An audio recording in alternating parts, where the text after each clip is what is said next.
Now let us discuss 76. Identify the incorrect statement related to PCl5 from the following. Among the four options, one statement is incorrect according to PCl5. Writes a structure. Its structure is trigonal bipyramidal.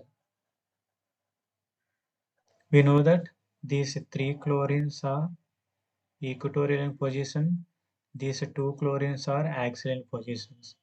These two chlorines make an angle of 180 degree and these chlorines makes an 120 degree. Now let us verify the given options. Three equatorials P bond Cl bonds here. PCl, PCl and PCl. Three equatorial bonds are present. They make an angle of 120 degrees exactly. The statement 1 is right according to the PCl5. That is a trigonal bipyramidal. Now let us verify the option 2. Two axial P bond Cl bonds make an angle of 180 degrees to with each other. These are axial bonds. These three are equatorial. These three are equatorial bonds. Yes, these two p bonds, see that means two axial bonds make an angle of 180 degrees. So option 2 is also correct. Now let us verify the option 3.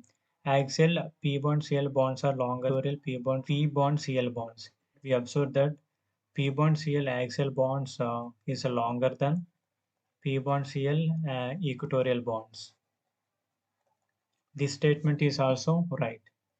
Now let us verify the option 4. PCl5 is a non-reactive.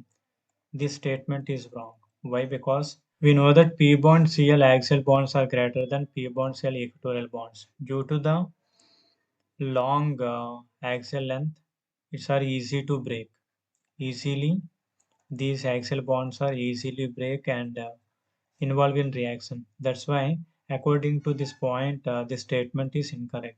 Why? Because here they given non-reactive. PCl5 is a non-reactive, but is a reactive.